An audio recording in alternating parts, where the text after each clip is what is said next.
This is the Kingdom Movement Podcast, a place where we will explore, through conversation, how discipleship, theology, and community really can transform our world.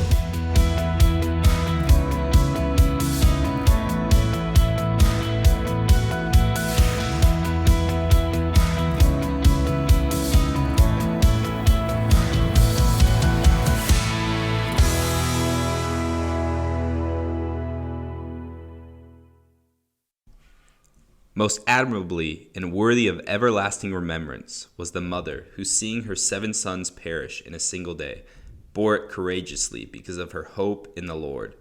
Filled with a noble spirit that stirred her womanly reason with manly emotion, she exhorted each of them in the language of their ancestors with these words: I do not know how you came to be in my womb. It was not I who gave you breath and life, nor was it I who arranged the elements you are made of. Therefore, since it is the Creator of the universe who shaped the beginning of humankind and brought about the origin of everything, He in His mercy will give you back both breath and life, because you now disregard yourselves for the sake of His law.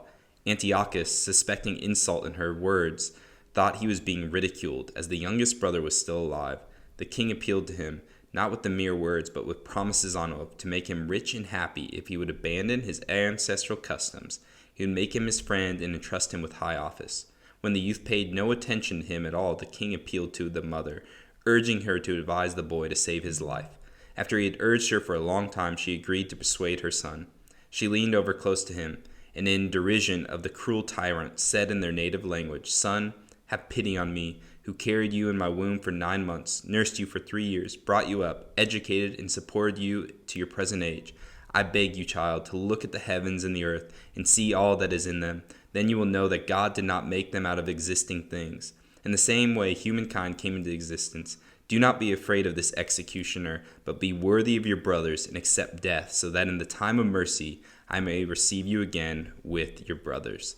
She had scarcely finished speaking when the youth said, What is the delay?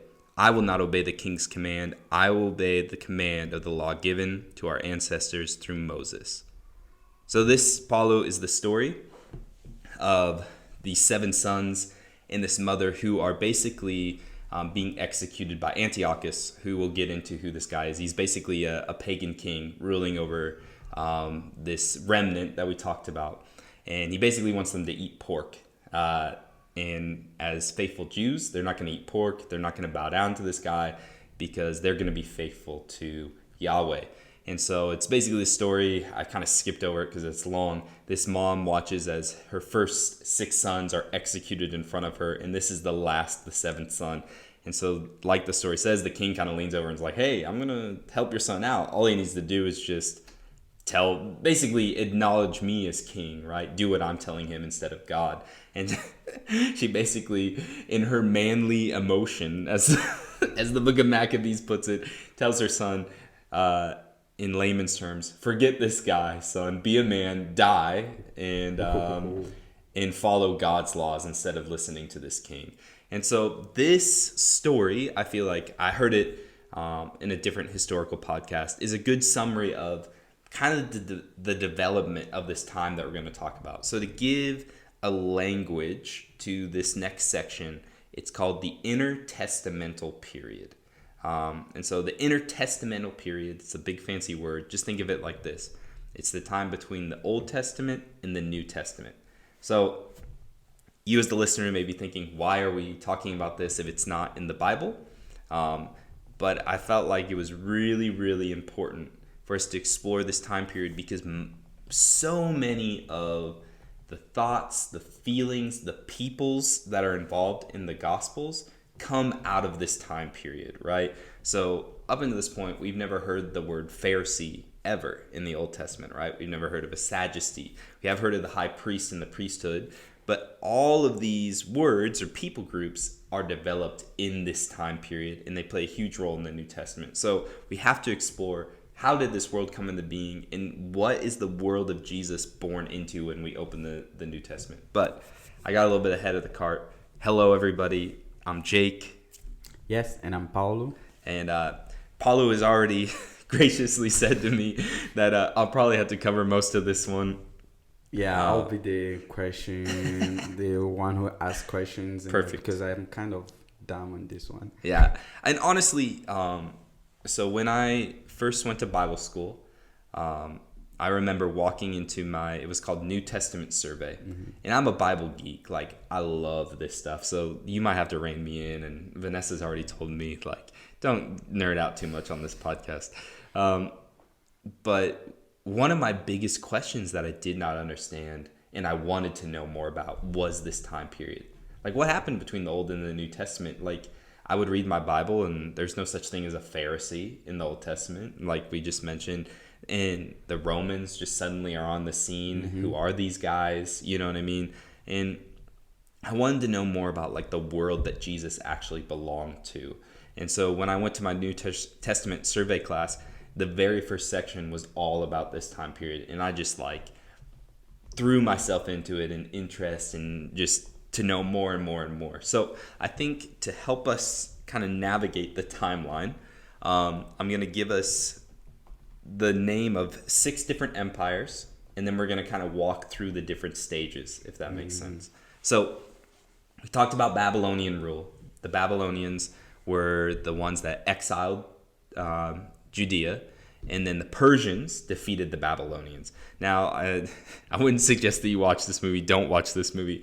But if you've ever heard of the movie 300, the 300 Spartans that fight the Persians, right? Yeah, I remember. So that's kind of a manly macho movie, blah, blah, blah. So that movie really put the Spartans on the map of, like, cultural popularity, right? Yeah.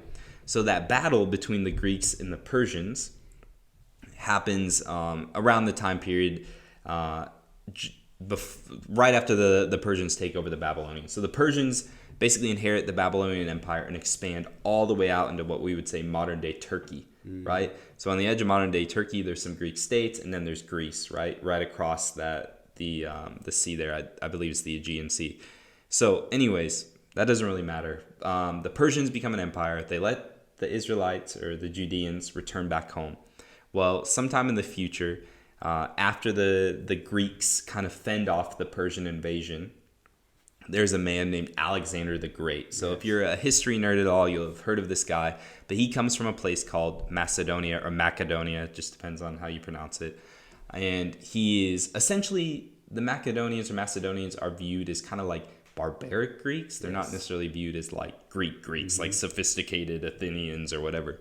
But anyways, Alexander eventually conquers Greece, kind of takes control of that whole region, and then he launches a campaign against the Persians, and he ends up basically sweeping across the Persian Empire, destroying it, taking it over, but he dies at a really young age, around 30 years old, of disease. So his empire gets broken up, right? And this is where the story as we care about it takes over. So the Persians fall, the Macedonians take over, Alexander dies, and his empire is split up between 4 generals. So these 4 empires are the 2 that concern us. I won't talk about the other ones. The Ptolemaic, which is basically Egypt. So you have to think Greek Egypt at this point. So if you've ever heard of, like, Cleopatra, she was a Ptolemaic princess. So the Ptolemaic Empire. So I don't know if you've heard all the ruckus about the Netflix show and how they were making a big deal how Cleopatra's black in the Netflix show. I've seen the show, not watching it. I've seen there on my feed, but I never. Okay. I was like, I like this story, but I don't want to just watch it and get disappointed by this. So you obviously haven't seen it, but there was kind of a big uproar about the actor being black, playing Cleopatra. And, maybe you go like, well, duh, she was Egyptian or whatever.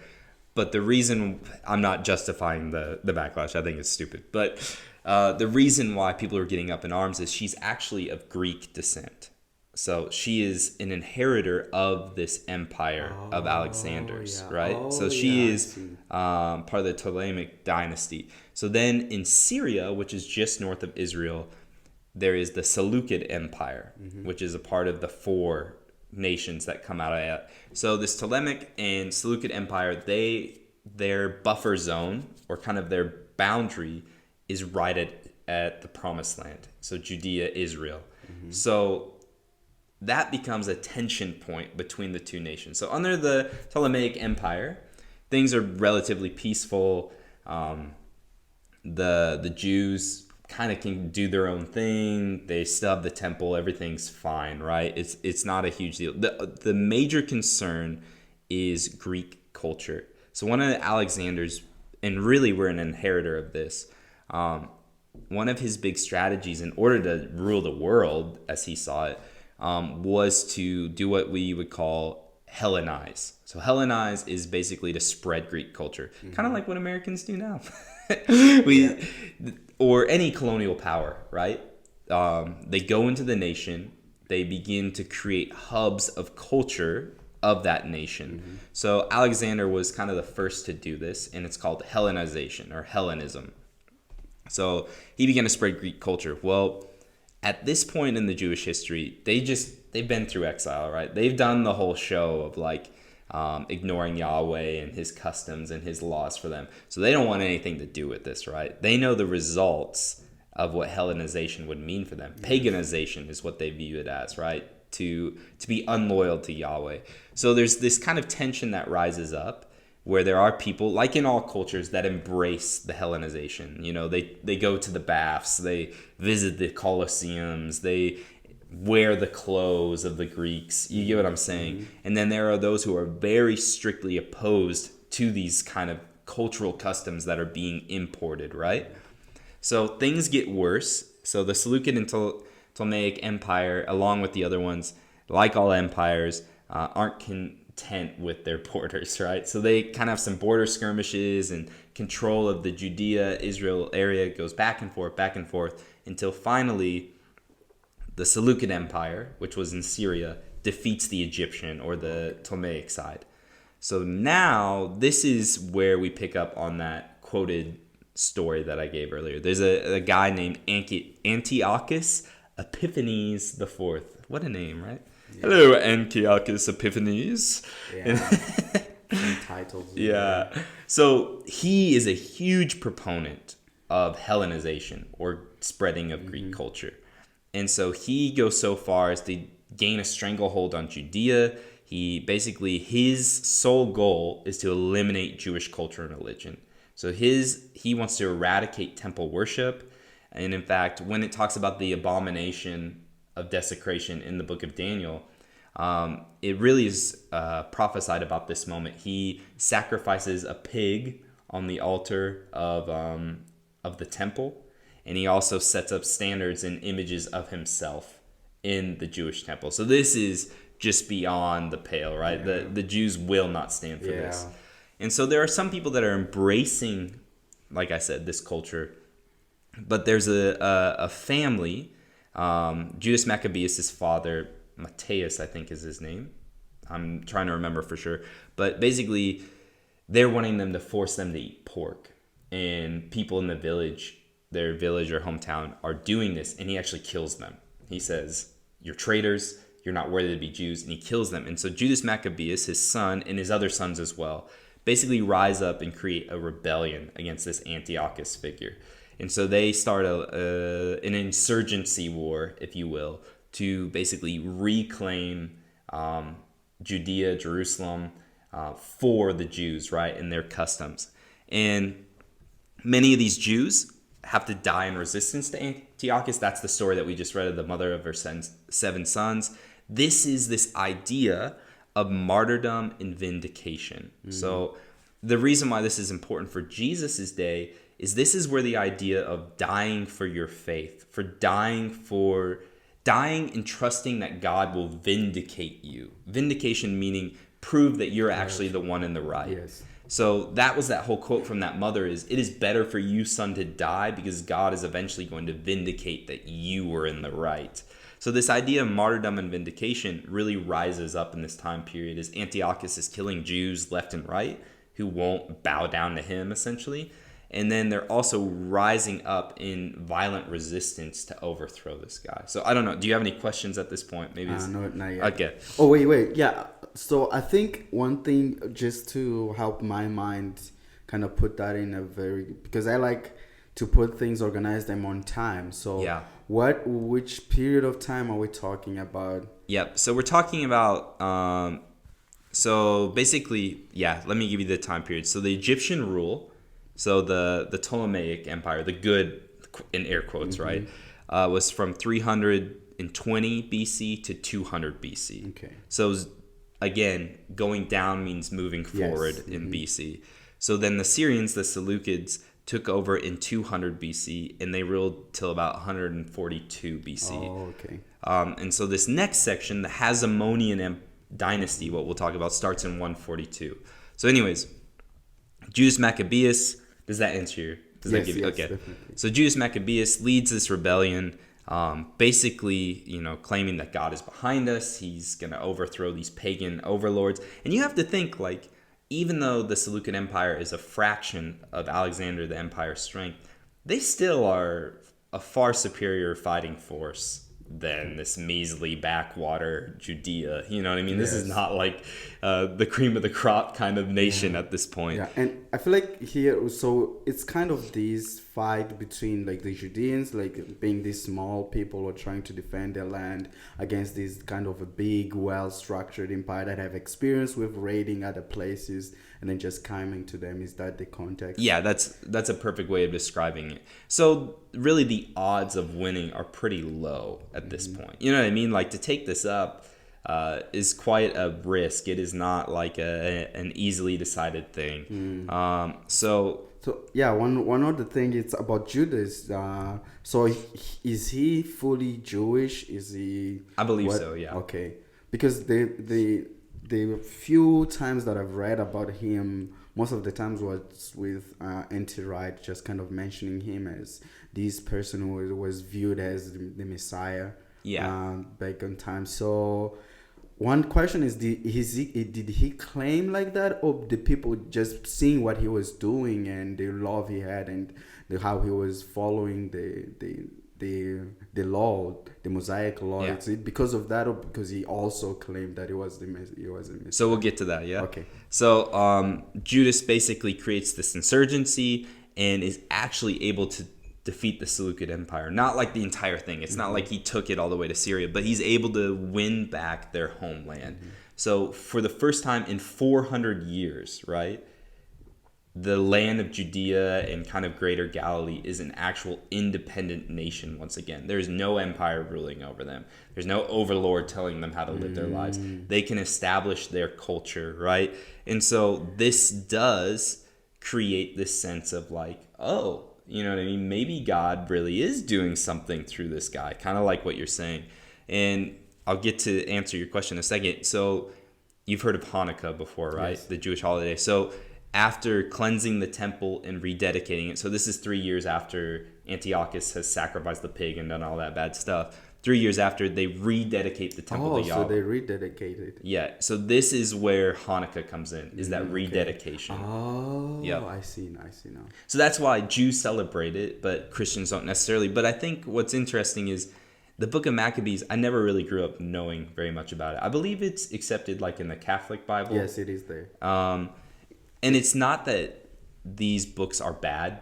You know, sometimes I think Protestants or people who are not Catholic, they think, oh, we got rid of it for a reason. It's more that it's a semi-historical narrative. It's just that, like, the second and third Maccabees get a little goofy, and that's why they haven't really added it. But it's really just to tell you about this time period. You get what I'm saying? So I think the best way that you can look at these is you can learn from them. You can see what historically is going on, but you don't necessarily get strong theological implications out of them in the sense of like things that you're going to want to adapt for your faith, if that makes sense. Yeah, and I think we will talk a little, I don't know, but yeah, I had I was part of the band in the church, and he was the first person to kind of suggest me to go and read the Apocrypha.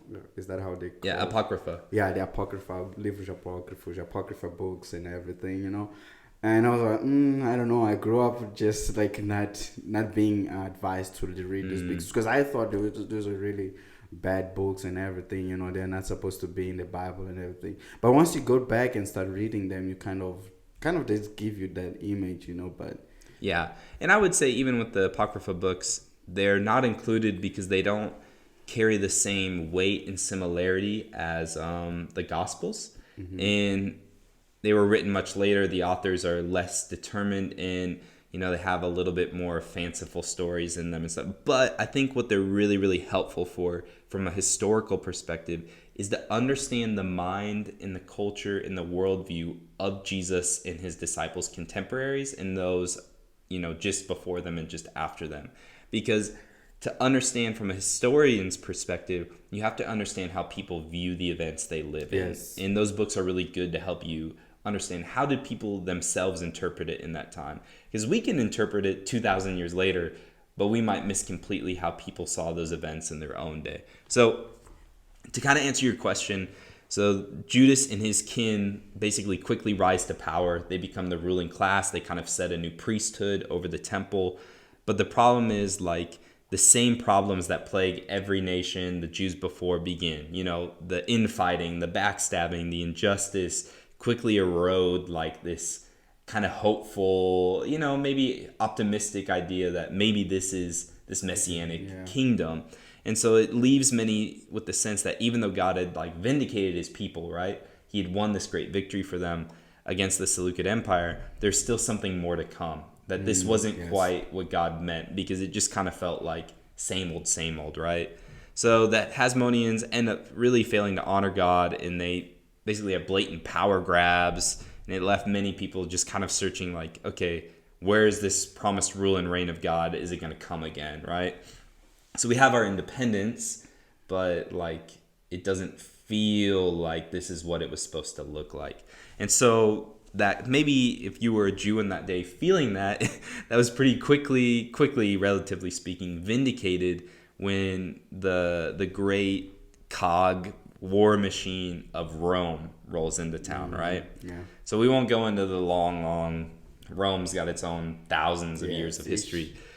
But basically there's a guy named Pompey. So the three kind of main figures at this time: Julius Caesar, which I think anyone who has a pulse on history will have heard of him. Julius Caesar, it's not Marius, whatever, he doesn't matter. And then Pompey, for our sake. So Pompey's kind of like this really populist figure who really just likes fighting battles, likes doing the glory, likes getting all the fancy parades. So he basically, without really Rome's permission, takes over the entire kind of Greek Turkey area for Rome and becomes, crazy rich in the process, and continues all the way down and even invades Jerusalem. So he shows up basically in the name of Rome. You can imagine the Hasmonean Empire being like, who are these guys? They look a little bit more organized than even the guys we were dealing before. So he rolls up into Jerusalem, and he goes so far as to enter the temple. And then not only enter the temple, he walks straight into the Holy of Holies. Oh, really? Yeah, he wanted to see what was going on in there. And I think, if I remember right, he's a little disappointed because he's like, there's not really anything in here. Where's the statue? Where's the, you know what I mean? But this sacrilege by this Roman ruler, begins to form this idea of Babylon and Antiochus, right? All these empires that have come before that have just kind of steamrolled over these Jews, and they haven't been able to put up a fight, and they desecrate the temple, and they just are like, how is this dude not getting struck down? You get what I'm saying? And so again, it leaves them kind of with this sadness of have things really been restored? You know what I mean? Because the pagans are still ruling over us. They're still controlling us. So anyways, the Jews kind of have this sadness that there's no kingly figure. So basically this time when the Romans do that, no one rises up. There is no Judas Maccabeus to fight for them, and these new oppressors that kind of take over. So from then on, they're basically made to live under the tribute of Caesar in Rome. So basically, instead of the temple rulers ruling with justice, they compromise with Rome, rendering to Caesar what is his. So Caesar and Pompey kind of set up, and the Hasmoneans did this as well. They set up their own priestly system that was basically loyal to them. They weren't priests in the house of Levi. They didn't follow any of those. They just kind of put whoever they wanted in there that was gonna, speak a good word about him, if that makes sense. So because of this, because no one rose to fight the Romans, it became how do we live out our faith in a way that that God's going to act on our behalf, right? So there's all these different, what N.T. Wright would call pressure groups that arise. So this is the Pharisees, the Sadducees, the Essenes, like you mentioned in our last episode. And all of them kind of have their different version of how to usher in the kingdom of God, what the kingdom of God is going to look like. Kingdom of God being the rule and reign of God over his people. So in Matthew, the book of Matthew, it's called the kingdom of heaven. Kingdom of God, kingdom of heaven are synonymous. They mean the same exact thing. Jews would oftentimes substitute God with heaven as a way of reverence. That's the only difference. So anyways, these groups, so for the Pharisees, for instance, they follow Torah, the first 5 books of the Bible, rigorously. So much so that they start creating their own rules to make sure that they don't break the rules, right? And basically with this idea that God will return and vindicate them, that he will prove that they're the ones doing the right thing. So there's that vindication again, right? Yes. So after a brief takeover by a rival nation named Parthia, they come in, they take over for a little bit. A guy named Herod, and he'll pop up in the Bible, goes to Rome and basically gets them to back him as a client king. So he's going to rule on Rome's behalf, but he's going to rule kind of semi-independent of Rome. Yeah. But he's going to have to pay Rome. He's going to have to be loyal to Rome. So Herod is the one who builds the temple of Jesus' day. So Herod really, he's not a good guy, but he really wants to be legitimized as a true Jewish king, because he's not. He's from a place called Nabatea, which is kind of a neighbor, okay? So, but he does everything he can to feel legitimized by the Jews. So he builds the temple. It's an extravagant, beautiful one of the 7 ancient wonders of the world. So you're talking about, like, there's not a lot of temples that are going to rival this thing. And does all sorts of other building projects, basically to legitimize himself. So maybe I'll stop here. Do you have any thoughts or questions so far? Yeah, the thing is, I feel like there are a lot of things that come up during this time that really influences the Bible writers, most the gospel writers, but also kind of Paul's writing in the Bible, because he comes back a lot into he kind of questioned the philosophy that were created during this time. I don't know if you have something to say, like what are the biggest, I know you're not the philosopher here, but like kind of like what are the things that that came up during this time that influenced? Yeah. So I kind of want to get through the timeline and then we can dive into that, if that's cool. Yes. So basically Herod dies, and he divides up his kingdom between 3 of his sons. So this is kind of the time period that Jesus is born in. So there's a Herod the Great is this Herod who builds all this stuff, right? And he also the Jews don't like him. He's kind of a compromiser. He like sleeps around and he's just not a good guy, right? They say that there was a derogative term or phrase that they used, that it was safer to be Herod's dog than Herod's sons, because Herod like killed a ton of his children out of fear and jealousy. But anyways, the 3 that got to live and remain take over. And so the son, who's also named Herod, is the one that eventually is going to try and kill Jesus. So like father, like son, right? But anyways, yes. So that's kind of the timeline wise up into the time of Jesus. So we had the Greeks that took over the Persians. The Persians were the ones that let him go home. That broke up into the various empires. The Seleucids took over, were defeated by Judas Maccabeus, and his dynasty is called the Hasmoneans.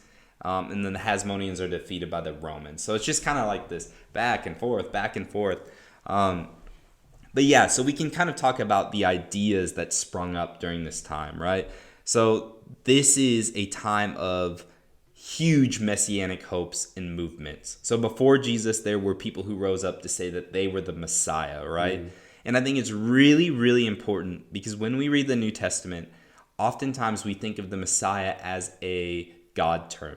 So to be the Messiah is to be somehow divine, but that is not anywhere within the Jewish consciousness before Jesus. To be the Messiah was to be the promised king, but he is a human figure, right? And so to be the Messiah means that you are going to lead the people of God against the pagan nations and defeat them and bring God's sovereign rule and reign through the Israelite people. So there are people who are claiming this, who are rising up and just get squashed. So Yeah. And that justifies like why, like Matthew, for example, he starts with that long list of the days of the Senate of Moses, Yes. just kind of to explain that this person, it's not just this random person who's just coming and claiming the title, but this person, if you trace his lineage, you will go back and you'll see that he's actually the rightful king. Yes. And I think it's really important to note as well, like these guys, when they get squashed, it is seen as a failed messiahship. No one is going around afterwards and saying like, oh, this guy's still the Messiah, right? The followers of these guys disperse and kind of the hope dies out. And I think the reason why I say that, and it's important, is when we get to that point in the narrative of Jesus, that is not what happens, right? And so I think the reason why it's important to say that now in preface to what happens to Jesus is that the expectation was not to be loyal after a Messiah figure dies, right? So something happened in the person of Jesus that is dramatically different than all these other messiahs. But go ahead. Yeah, so wait. So these people, just kind of see if I'm understanding what you're saying. So these people, they would come and then claim being the Messiah. And then would they institute a new way of acting, a new way of just like Jesus instituted? Or they would just come and claim that and then they would fall? Because you were saying that people, once they died, people would just like, okay, this is a failed Messiah, so we'll just turn around. What are they turning around from? Is it just following him as a Messiah, or is it because he had some kind of new way of living that they were bringing? Yeah, so for most Jews, messianic hopes was a military hope. It was very much a political statement to say that you were a Messiah, right? And so they would often find a way to have the temple, which was the legitimate house of God, right, back them in some way. So whether they minted on coins, they would have the temple or a symbol of God with them on it, right? Or they would find a way to get people to rally behind them to basically agree with their messiahship. But it wasn't necessarily, it was not, as Jesus would say, Jesus was offering a radically different way to be a human being. And most messiahs were not. They were saying, if you follow me, then we're going to be in charge. So the reason why people would follow them is, for whatever reason, that Messiah figure had convinced them that he had the chance to win. And then if by backing the right person, they could put themselves in a position of power. So that was more the reason why people follow them. So obviously when they died, all those hopes are gone, right? There's no way. Yeah. And you even see that in the Gospels. The disciples are constantly vying for a closer relationship with Jesus because they are working with this kind of messianic paradigm. Like Jesus is having to completely reshape their thinking of what this messianic figure means. That's why he's so hesitant to use that title for himself, because he knows all the political and military overtones that come with it, that he's not ready to just throw that out there willy-nilly, because he knows what that's going to stir in people. It's going to stir in this idea that he's going to raise up an army to overthrow the pagans. And that is not at all what is in the front of Jesus's mind when he thinks of what a Messiah means, or what the true Messiah is meant to do. And this just kind of brings me to that conflict, to just the conflict of just Jesus with his, because you see there is some kind of conflict in there. There's some kind of expectation, but they don't see that expectation being fulfilled. I'm talking about the disciples, they expect Jesus to do something. And I think the story of like the entrance to Jerusalem, it just shows that like, hey, yes, this is the king, who's gonna come and just go and destroy all these Roman Empire right here. And then it doesn't happen, and I just feel like Lucas shows that in a he does a good job in just kind of showing how like all these bad ideas of Messiah, kind of come and influences that. Because then after Jesus dies, he shows this story of these two people. I don't know if I'm just getting ahead of, okay, Nice. So he shows the story of these two people were just disappointed. Like, we had this Messiah, just one more guy. We thought this was the one, but he just like Ada who died and everything, and now we just have to go back to our normal life. So they are walking. They're walking back to their house, to home. Disappointed, and then Jesus is walking with them and just asking this question, and that's when they just realize, like, oh no, he's not dead. So I just feel like those details of just this disappointment they had with all these wrong messiahs, if Yeah. you start understanding that, you start understanding this story, what Luke is trying to show with this story. Definitely. And I think this is probably the number one piece that we miss when we talk about Jesus and Messiah, like what the actual expectations and hopes of people for a Messiah was. And it was very much a political, real, human king that would rule over his people. Now, how that messiahship would come into being, who that Messiah would vindicate as the people of God, was up for question, right? That's where all these different groups kind of break off, because they all had an agenda of how the kingdom of God was going to arrive and who the kingdom of God people were. So maybe that's a good transition, but maybe right before we do that, the other idea is this idea that God himself is going to come back and rule his people. So he's going to rule through the Messiah figure, right? That is a theme that is there, that God himself is going to come back to the temple. He will rule, and through his appointed and anointed Messiah, anointed one is literally what Messiah means, which anointed, David was anointed, right, as king. So God is going to establish his anointed one, and through that anointed one, in the rededication of his presence in the temple, God will bring his sovereign rule and reign over the entire earth. But at this point, that is very much, it is a political thing. It is political in the sense of that it has real world implications on rulers and nations and peoples and how they're meant to live, who they're going to live under. And so the Jews very much, they follow, once again, sadly, the paradigm of the world, which is, well, how do you take over nations? Well, like the Alexanders and the Julius Caesars and the Pompeys, right? You get your big army, you go take over these people, and you tell them we're the ones running the show now, right? And you're just going to go do that for God instead of, money or greed or whatever. So anyways, these varying kingdom, in air quote, agendas pop up. So the first one is the Pharisees. So the Pharisees are a pressure group. They are never a legitimate organization. So like the temple priests are an actual established priesthood, right? The Pharisees are people who have decided to live very, very restrictive lives so that they don't break Torah. And they create... Sorry, can you repeat that? I didn't get it. So they create basically really, really strict rules so that they don't break Torah. Oh, okay. So the customs that they create. So when Jesus criticizes the Pharisees and he says, you've replaced the commandments of God with the commandments of man, and you make these huge burdens for people to follow, and you yourself don't even lift a finger to help them. It's this idea that they have gone beyond what God's law has asked of people. And in their mind, it's to make sure that they never break the law. So if the law says don't murder, well, don't even, say something mean to your neighbor. Obviously, Jesus would say that too. But it would be taking it a step further. But more so, it became about rituals. It wasn't a heart thing, right? The Pharisees were all about clean your hands, clean your cups, clean your dishes, ritually immersed, do not touch a dead body, you know what I mean? Don't get near sick people.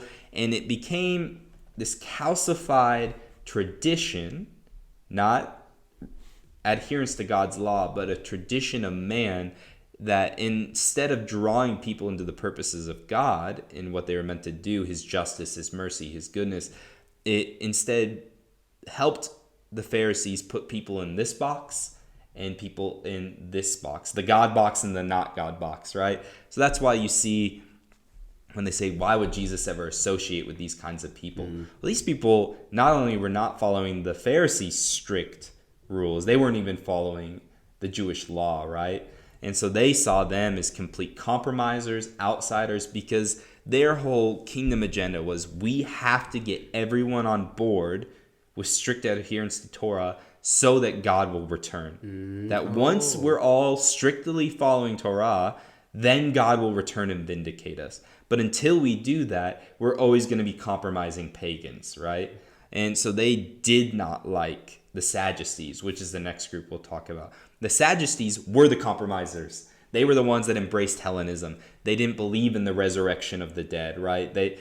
Who would believe in all that, fancy smancy, like pie in the sky thinking? They were the practicalists, the realists, the politicians. And so the Sadducees are probably the least discussed group outside of the New Testament, but they are basically cultural embracers of Hellenism, of what maybe we would coin in the modern day as progress. You get what I'm saying? Whereas the Pharisees would be the hard-nosed conservatives. The Sadducees are the open-handed liberals, if you're going to put it in like modern day terms, right? And so that's why those two clashed hardcore, because they were polar opposites of kingdom agendas. The Sadducees kind of had the mindset of, well, we have to work with the Romans because they're the ones in charge, and we will basically grease the palms of anyone we need to stay in power. Then we have the Essenes. So like you said, some people believe John the Baptist kind of came out of these guys. They rejected the temple. They saw the temple as completely corrupt, as run by crooks and thieves and liars. So they totally rejected the temple priesthood. Because, again, their justification was these guys were not set up by the people God said, the Levites. They're just priests that whoever's in power sets up. You know what I mean? So they're just power-hungry, corrupt guys. So their response then, unlike the Pharisees who remained in society, right? They just became pressure people in their society, pushing people into what they believed. The Essenes separated from society. So they completely segregated themselves. They went out into wilderness places. They had ritual immersions. They saw themselves as what they would call the sons of light versus the sons of darkness. They believed God would come and vindicate them and eventually prove that they were the ones in the right? This idea of vindication over and over. And every one of these agendas believes God is going to vindicate them. Vindicate, again, meaning prove that they are the ones in the right. Yes. So then we have the temple priesthood. So these guys are basically in charge of the temple system. And they are, again, in it for themselves in a sense. Like they have compromised with Rome. They're happy to do whatever puts them well off. You can even go to the old city of Jerusalem, right, where they've excavated, and they have some of the nicest houses in the city, right? So they are very much benefiting from the status quo. They do not want the boat rocked. And so that's why a lot of times they will hand over these messianic figures because they're no good for the current power dynamic. The Sadducees and the temple priests are benefiting from the current system, if that makes sense. So they are happy with the status quo in a way. Lastly, we have Herod. Again, we kind of talked about him and his descendants.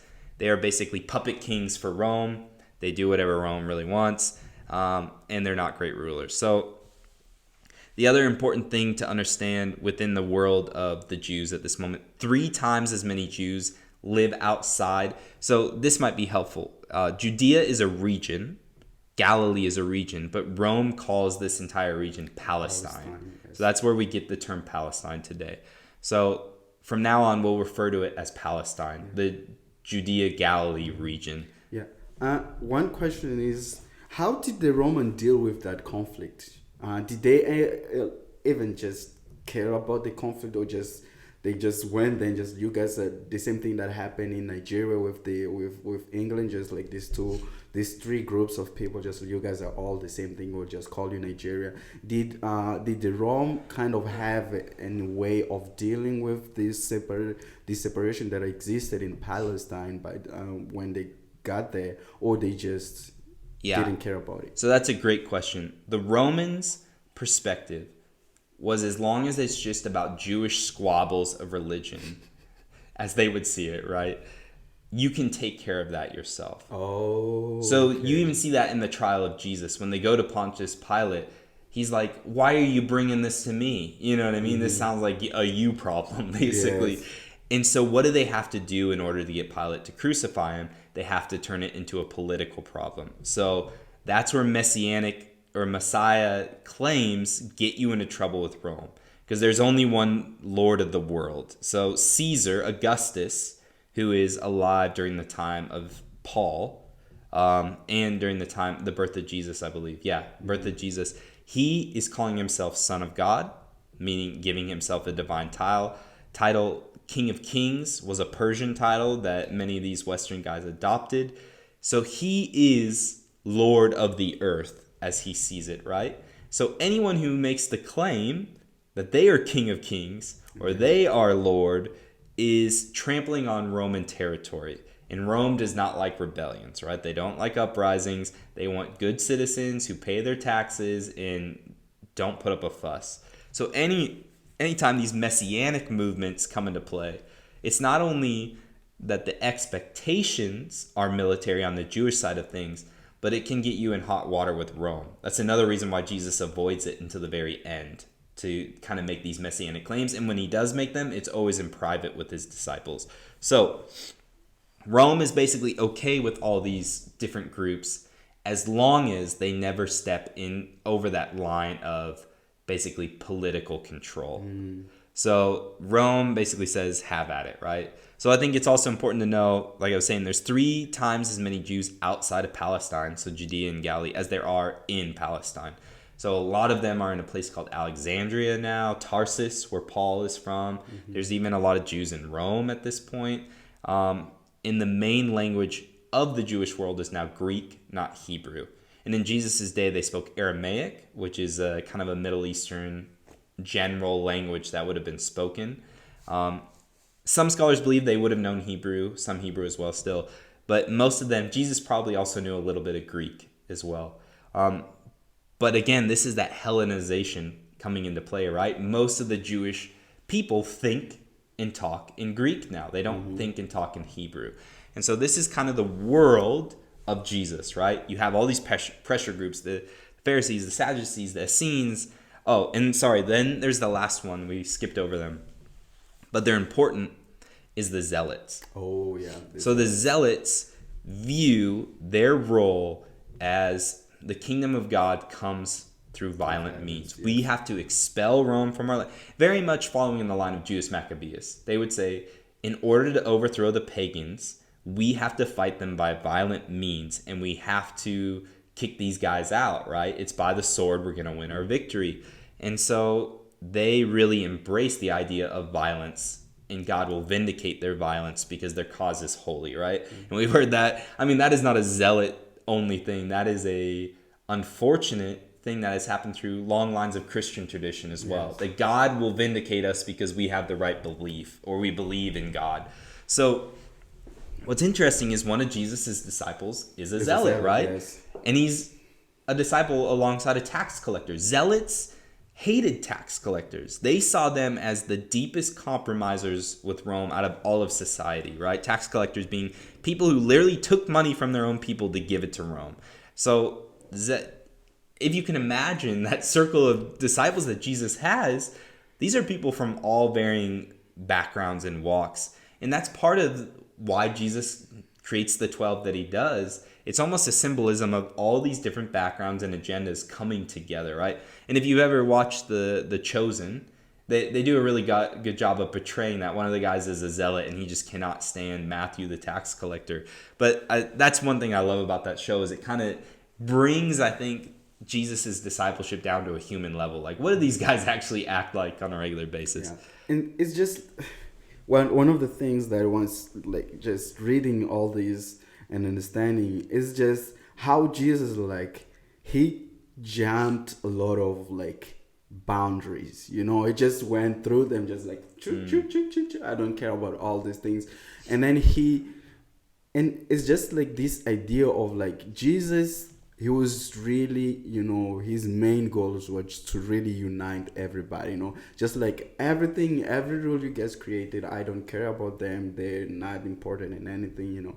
I just want to come and unite you guys to become one people. And then through you guys, I send you to go and tell everyone else in the world to come and join this party that had started.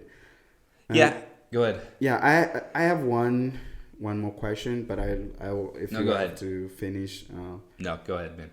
So yeah, It's not a question. Yeah, it's a comment, but I want you to add into that. So, no, actually, it's a question. So, the thing is, where there's all these big conflict about the circumcision comes from, because you read the Bible, you see there is a conflict about it. There is there is for some reason a conflict, but once you get into the New Testament, you just see like, no, this is not the Bible. Back in the Old Testament didn't make it a really big deal, but these people, just sees this as a really, really, really big thing, really very important thing. And of course, like, just understanding a little bit of what you were saying kind of gives you an idea, because it is people who value the exclusivity, value just like following the Torah on at each point of it. So in the future we'll have an episode called The People of God, so it'll be kind of the post resurrection story, and we'll talk a little bit about that, because that is the big question of the early church. Our churches have problems that they wrestle with, and we have to fight through what's the future going to look like. But that was the question, and the reason why, I think, so in the Old Testament, circumcision was a big deal. Other nations did circumcise. It wasn't like it was the Jew only thing, but that was a mark of the covenant, right? To be a Jew, that was a part of who you were. But I think along with all the compromise that led into exile, we always have to filter everything that happens through that lens, right? So the result of exile produces a people who are anxious to be obedient to God because they saw the results. And so that anxiousness, when the new kingdom breaks out, and it's this idea that covenant relationship, the new covenant promised in the prophets, right? And I think we might even miss that theme, but the new covenant, God was going to make something new with his people. That idea includes the nations. So we talk about messiahship, and the Messiah, part of his role is to rule over the nations. Well, the expectation is political, but Jesus reforms that. We'll talk about that. But this idea of including the nations into the family of God, it creates this tension of, well, do they become Jews through circumcision? Or are they included already just by the presence of the Spirit, right? And so for some, no, the family of God is Jewish. And for others, they're saying, no, we have seen the proof that the family of God, it doesn't matter if you're circumcised or uncircumcised. But it really came down to, I think, a diluting. That fear, right, of, are we compromising again if we back down on this? And so that becomes a tension point. And it's a tension point that always happens in the church. Are we compromising here, or can we give ground? You know what I mean? And it's never easy in those areas. Are we compromising or not compromising looks different. You know what I'm saying? But that is a question that the early church definitely wrestled with. Yeah, and you can see that fear in the disciples, even like just Paul calling out Peter, with all this. You can see like in Peter, like there is some kind of conflict in him, in the sense of like, you know what, Jesus said all these things, and I just feel like this idea of like circumcision is not very important, but also I have all these people that I'm with, who kind of value that. So where do I put myself in, And I just feel like the Bible just shows just him as struggling in the sense, and then he just and then he just separates himself, and Paul calls him out. Yeah, definitely. So kind of maybe to sum up this episode, it will be a shorter one.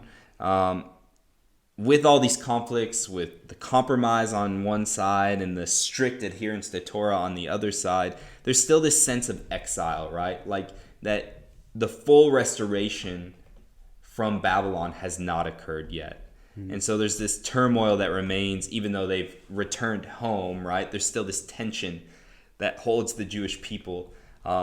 What is God going to do next, essentially? And it gets put in this giant pressure cooker, right? Of Rome is ruling, and how do we deal with this? How does the kingdom move forward? Is God with us? Is God not with us? How do we see the kingdom happen? And this is where the New Testament steps in. And, rather than being born in a palace, rather than being born, with great trumpets and telling all the quote unquote important and right people, Jesus is born in humble beginnings in Bethlehem, in a stable, were shepherds who are viewed as dirty. Even if they do follow, David was a shepherd. They're at this point in time, they're not, people that you want to be around. Mm-hmm. Shepherds are the first witness, right? And I think to end this episode, the best quote to start us off with is in the first chapter of John, when it says, literally, he pitched his tent of flesh among us. And so there's this idea all of a sudden that, like the tabernacle, the tent of God's presence, there's now this person named Jesus who has stepped into the middle of time and history, and in some weird, mysterious way, the presence of God is resting on this person in a new way. And so in our next episode, we'll explore who was Jesus, right? What was this kingdom of God that he proclaimed? Because the kingdom of God was the focal point of his entire preaching ministry.